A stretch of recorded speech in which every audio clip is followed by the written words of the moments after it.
please, please, please don't go signing up for no credit guru or credits course and, or I could fix your credit, all this type of stuff. Because what I'm about to tell you is all what they can legally do too. And the fact of the matter is, with payment history, the only thing you could possibly do is dispute stuff. And some of these credit experts, all they do is get your, they say, oh, give me some money. And they literally dispute every single thing on your credit report. Remember, I told you, if they don't respond back in 30 days, it just falls off.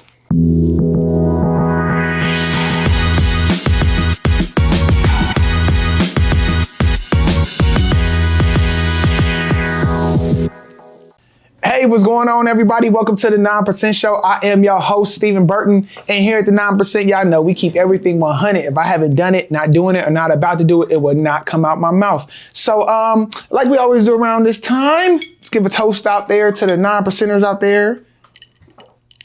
And those that wish to get into the 9% Club, shouts out to y'all too. Today we are going to be talking about, actually, this is such a big topic that it's going to be a two-parter. Okay, we're going to hit you with two parts. You're going to have this one right now. The next week is going to be a two-part, but we will be talking about business and credit. Okay, and this part one is about how to improve your credit. And I had to tie this. Obviously, credit goes with so much stuff in your life, not just business, but I had to tie it with business because one, we're a business podcast and channel, but like it's been so important to my business journey. Credit has been so important. To this day, don't let nobody tell you otherwise. Your personal credit will always matter. I don't care what them gurus out there telling you. I don't want them people talking about credit LLC. Get your IEN, get a little UPS account, get a little this account. Then sign up for this credit card, your business name, blah, blah, blah, blah, blah. Don't listen to that crap. If you get to a certain level in business, and I'm talking about a certain level, just getting to step 2.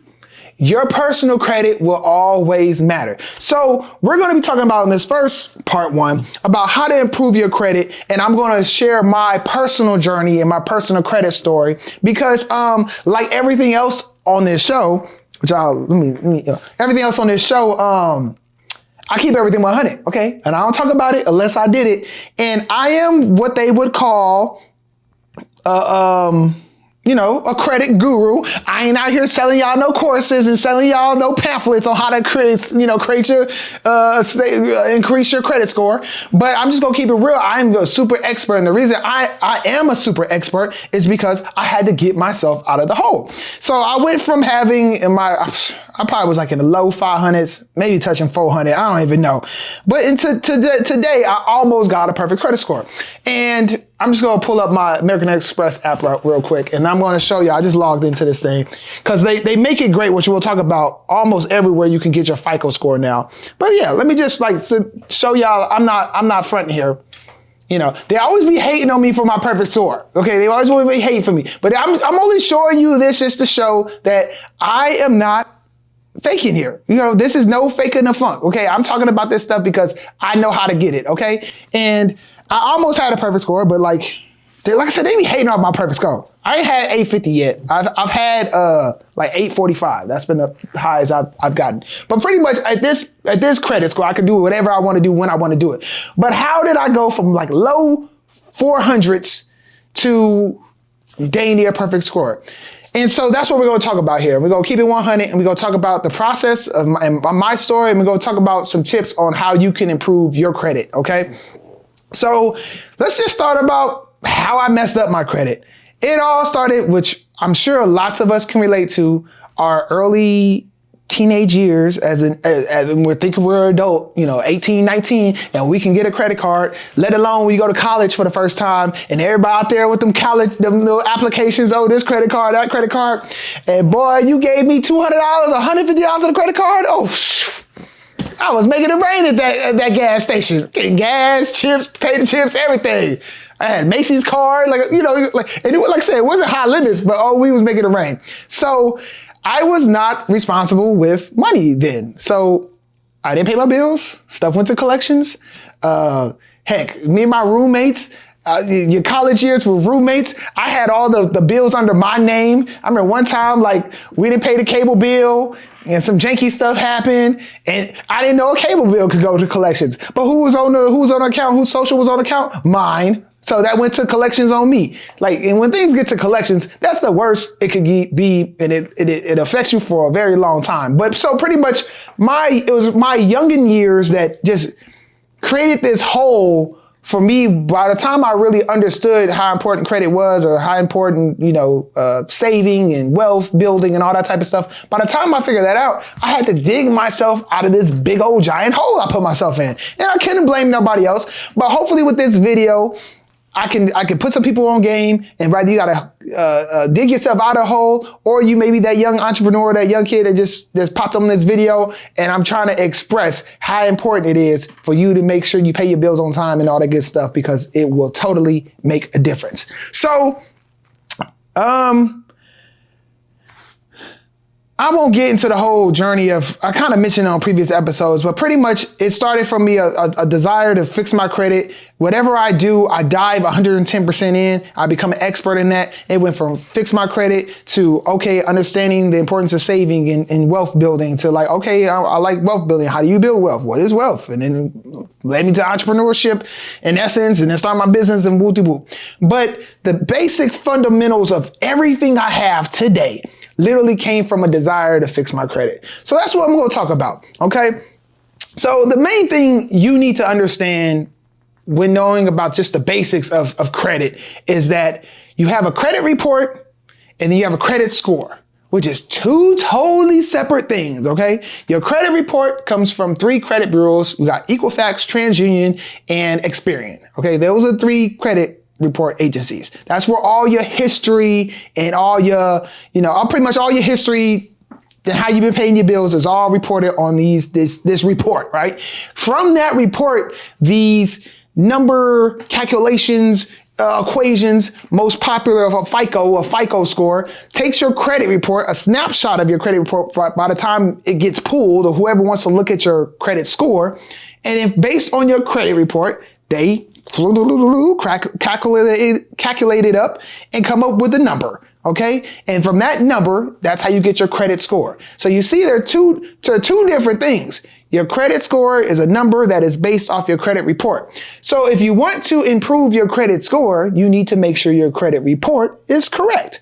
So some of the basic things I would tell anybody to do, for the first things to do, is that you want to pool your credit reports. You can get these things for free. I think they're at least annual. I think you can go to annualcreditreport.com. If I said it wrong, we'll definitely put a link on the page here that you can get your credit report from all 3 bureaus. They have to give it to you annually free. You can pull it one time. Beyond that, you have to pay for it, which is crazy that you have to pay for your credit report, or that these credit bureaus in FICO are actual businesses. Like, I think FICO is on the freaking stock market. They like the stock exchange. It's crazy. And a lot of these credit bureau companies too. But anyway, it's America. Everybody trying to make $1, right? So, but you can get those free. So I suggest you go there, and your first step is like, see what's actually on your credit report. When you look at that, you might find some mistakes on there. And if you do find mistakes, which is very common, you can dispute those mistakes, and they have 30 days to fix it. And sometimes, which we'll talk about, if they don't respond to that inquiry in 30 days, it falls straight out.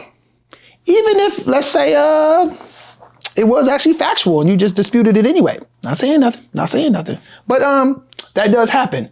So that's your first step. The first step you want to do is just pull all your credit reports and just see where you're at. See what you're working with, making sure everything's accurate on there.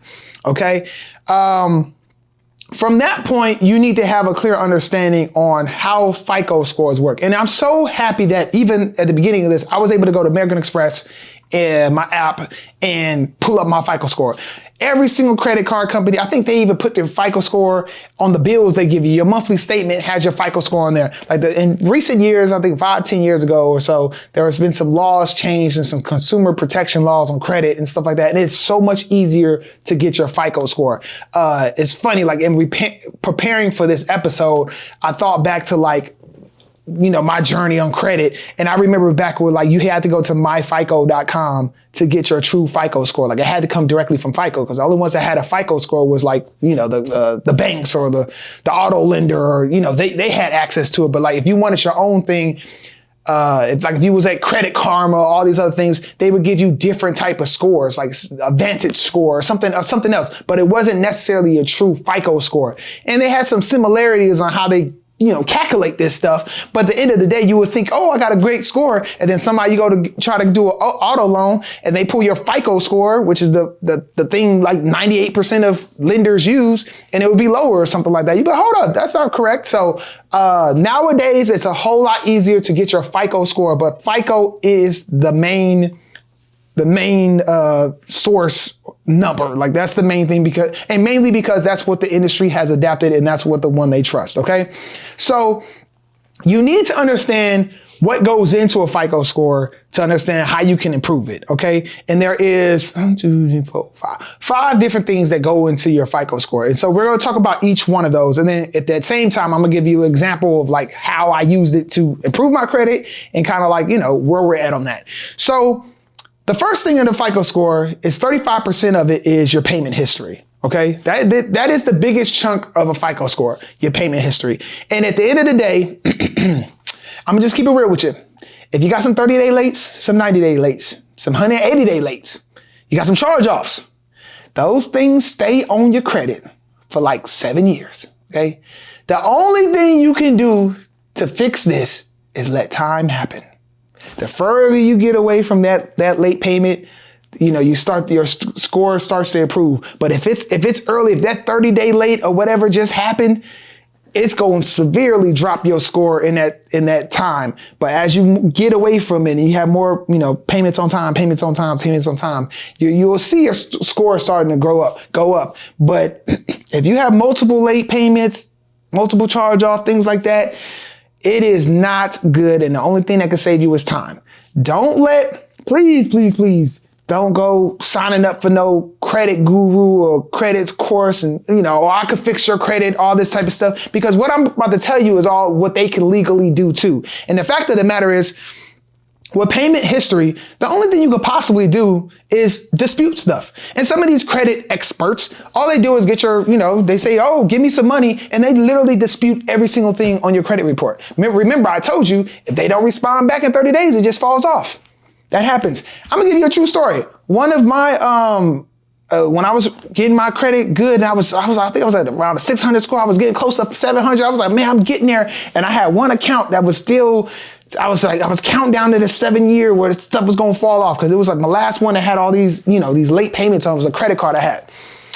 I took advantage of a moment, which not telling people to do stuff. And technically I ain't do nothing wrong, but, I remember a credit card company was bought by another credit card company, right?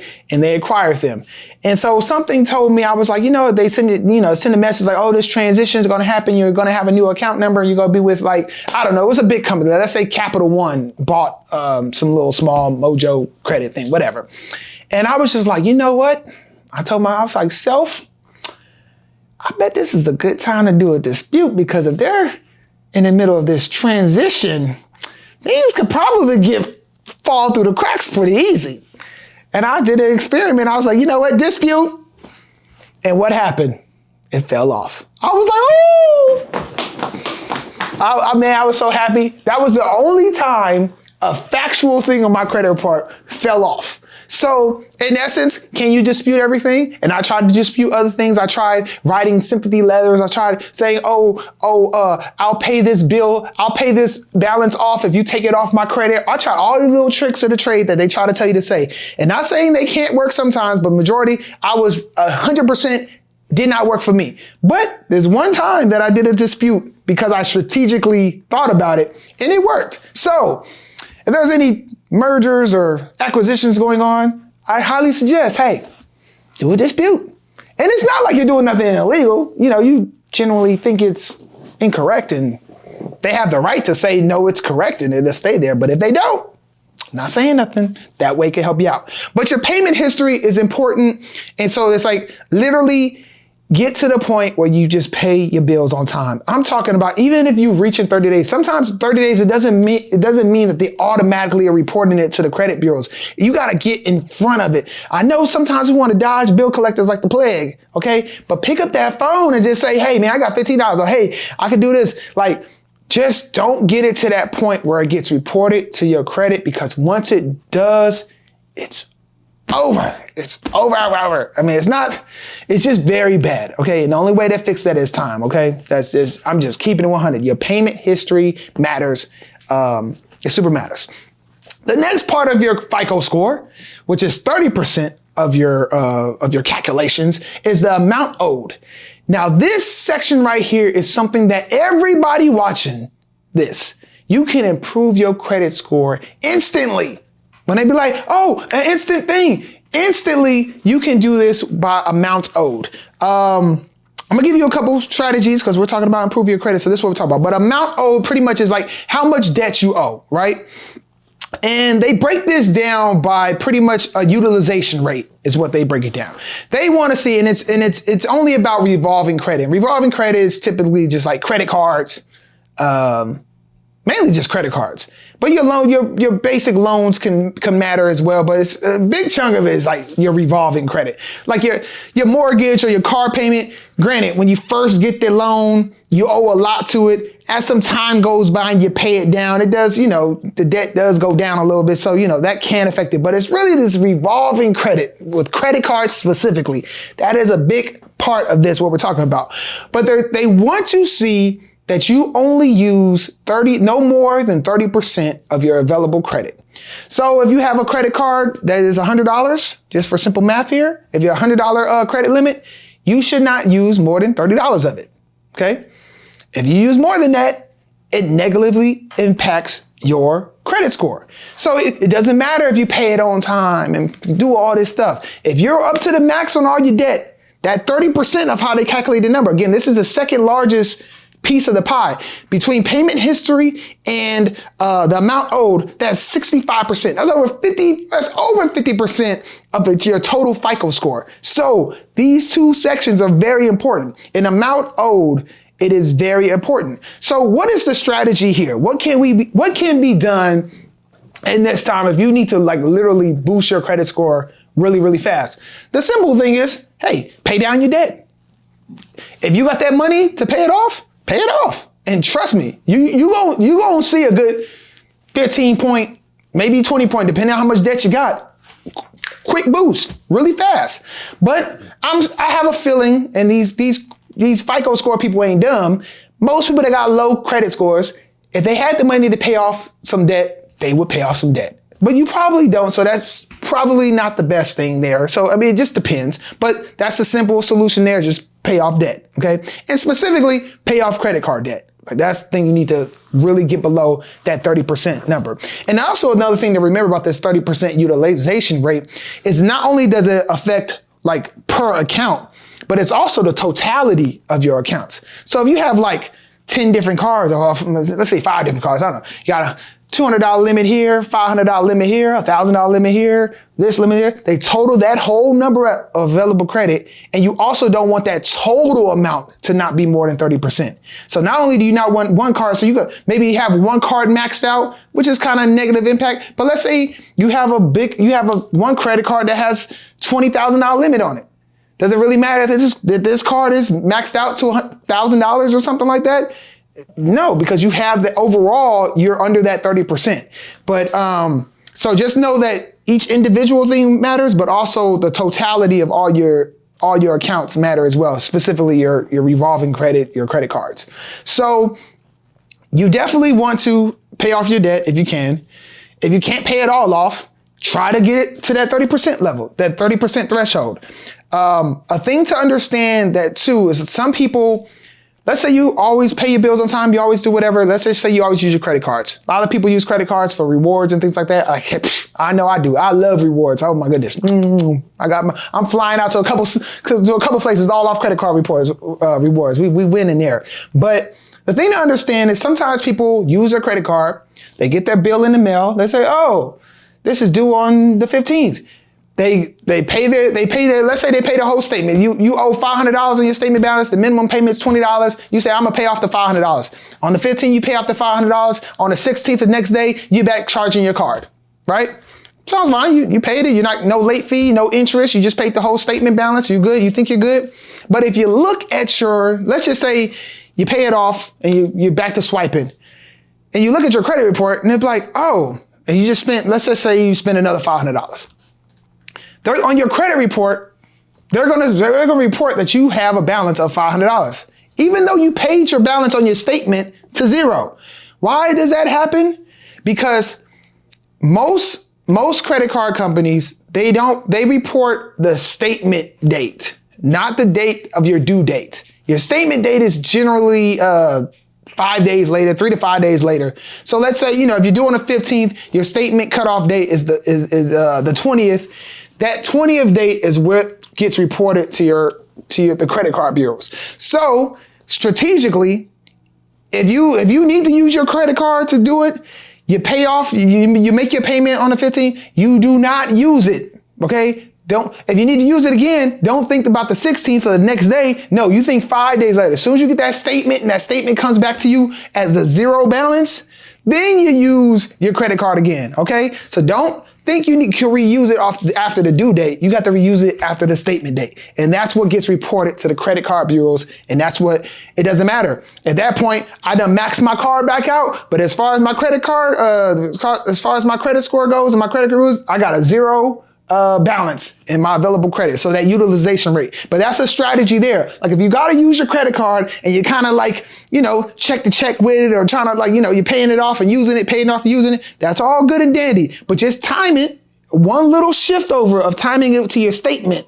instead of your due date. You still got to pay stuff on time with your due date. Don't get it twisted. I'm not telling you to pay stuff on your statement date. Matter of fact, I know someone that was paying their credit card on a statement date and they was getting all these late fees and they were like, really didn't I'm trying to report it as zero. I was like, no, you still need to pay it on your due date.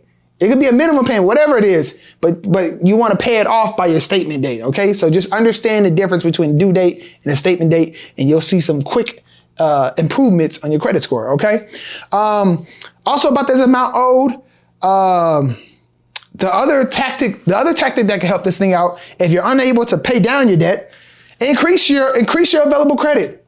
I religiously, I used to have it on a reminder on my phone. Every 6 months, I am doing credit limit increase requests religiously, okay? Even if I don't need the money. Yes, I need the money. Oh, 500 more. Oh yeah, 1,000 more. Sometimes they just give you these credit increases just cause. But most times you need to request them. And if you don't request them, they will not come.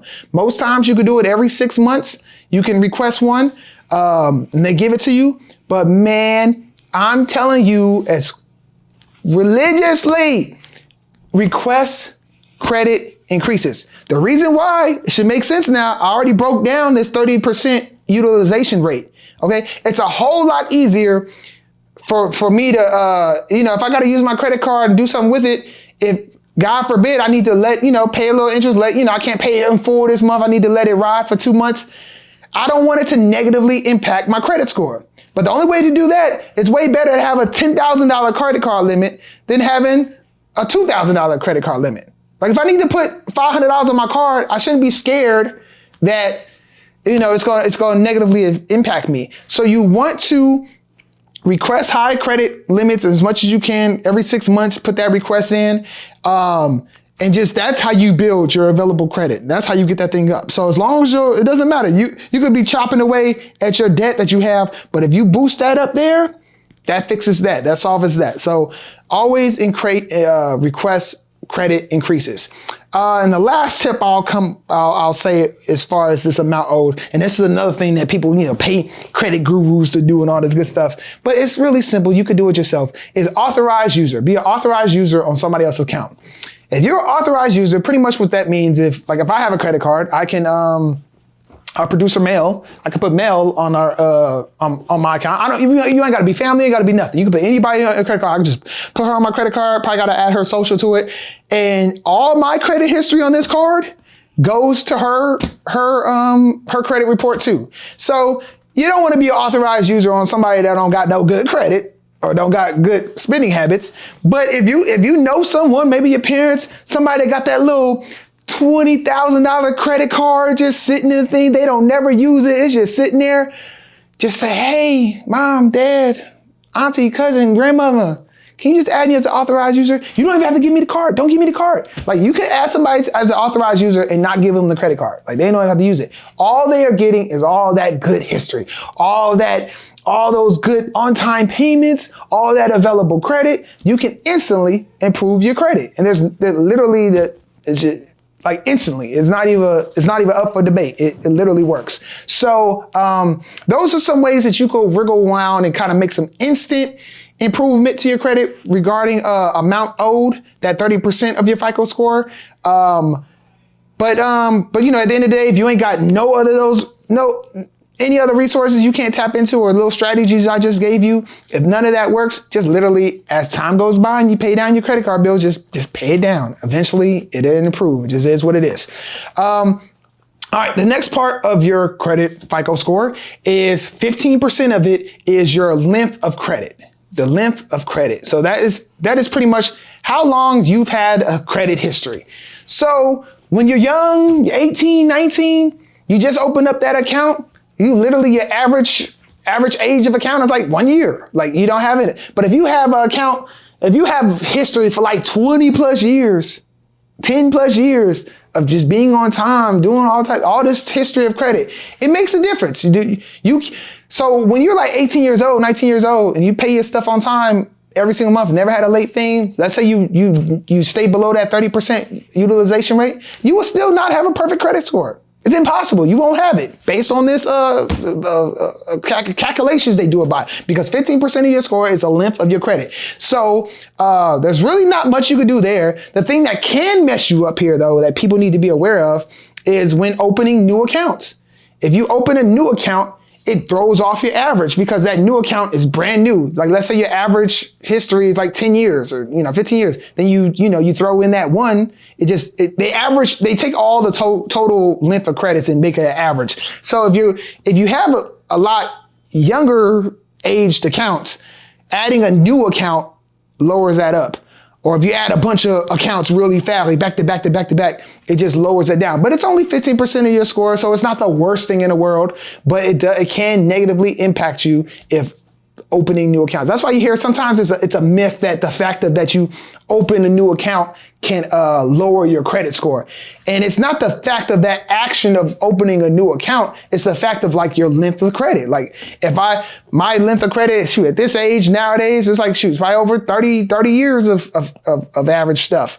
But so if I open a new account, I'm not tripping if I open new accounts because I have so much history. But back when I was trying to get my credit right and I had, small years of history, and a lot of those years of history was bad payment history. Yeah, like I needed my length of credit to improve. But that's the only thing you can solve that is just by time. Like the longer you have cars, the longer you pay them on time, the longer you have credit, it improve. But there's also a little hack here for the 15%, and it's tied into the last one we talked about, authorized users. Again, you get on an authorized user of your grandmother that's had this car for like 20 years with a high limit, you get all that age too. That also comes to you. So it also improves your amount owed, it improves your payment history, and it improves your length of credit, all by being an authorized user. Yes, it works. So, that's pretty simple there. Yeah, that's pretty simple. The rest of the next two sections is both 10%. So these are little pieces of the pie, but they do make a difference if you're trying to get to that perfect credit score. And this is probably why I am not at that perfect credit score right this second at this moment. 10% of it is new credit. So, yes, there is, there's people that are super fearful about, applying for credit or like, you gonna run my credit? People that myth like run the credit, you gonna get a ding. You do get a short time ding. Or if you open a new account, it's just because it goes down for a little bit, but it recovers very quickly. But that's why it's only 10% of your score. But the fact of the matter is, they're not done with these FICO scores. They know the tendencies of people. If you're out there applying for a bunch of new credit, it's probably because you're hurting or there's something going on to why you're just trying to apply. So there is a negative impact to applying too much for stuff. So you do want to be smart about that. And that's also why they tell you if you're like in the market to buy a home and you're like, and you're in escrow, do not open up new credit, because you can easily take your credit score. Let's say it dropped by 5 points and it puts you in a lower tier. Now you're paying more interest, or since you're paying more interest, now the amount of house you could afford has just changed, and now you're no longer approved. So that's where that stuff really could make a difference for that. Really no hacks here. It's really just about what you're applying for, when you apply for it. Don't overdo it. That's all you got to do there. And the last part we'll talk about in the last 10% is credit mix. And that pretty much is your variety of different credit types. You have your revolving credit, your credit cards, maybe you have your mortgage, you have an auto loan, you got, student loans, I don't know, anything, just different types of credit. It makes a difference, a different credit mix. If all you have is just credit cards, it stops you from getting to that perfect score. I don't know why it is. I don't know why they care, but it was funny with me. Like, once we got a mortgage for the first time ever, we got it, and actually my score went up, by having that mortgage on there, because it was like that. Now I had that full credit mix, I guess. Give me my 10%. Again, nothing you can really do there, unless I guess you don't really have credit cards and you have everything else, and you get an authorized user. Maybe that completes your credit mix. But I wouldn't worry about these last. This is the one I just would not worry about at all, because there's really nothing you can do about it. Like, you just can't wake up tomorrow and have a mortgage on your credit report. So this is what it is. But having different credit mix, that's 10% of your score, and that's what it is there. But so that's what all makes up your FICO score. So I'm hoping that you take these things and you just really create your own strategy with it. But the main things I would say to focus on, and this is what I focused on, was your payment history and the amount owed. If you can focus on those and just really master those two things, especially with the amount owed and the little tricks of the trade I gave you on this episode. If you master those two things, you will see an improvement on your credit. And if I could just give, like I said, this is also I hope to give some inspiration to someone out there.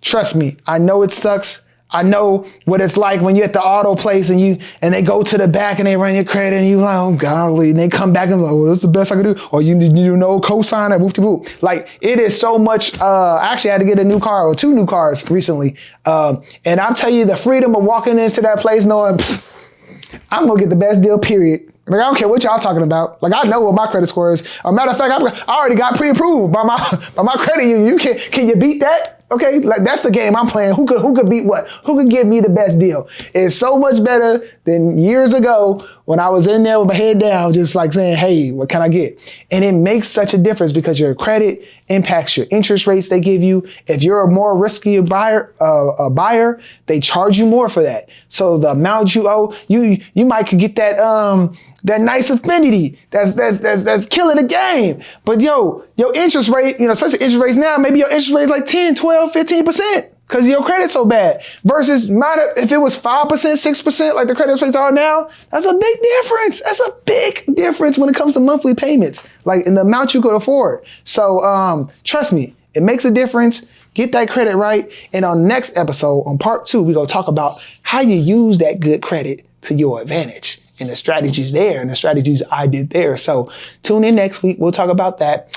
Until next time, hey, remember, like, subscribe, do all that good stuff. Please share this information. If you got some value in this, please like the video. Please comment. It goes a long way. Really appreciate the support. Until next time, until next week, we'll come back for part 2. I'll see you on the 9%. Peace.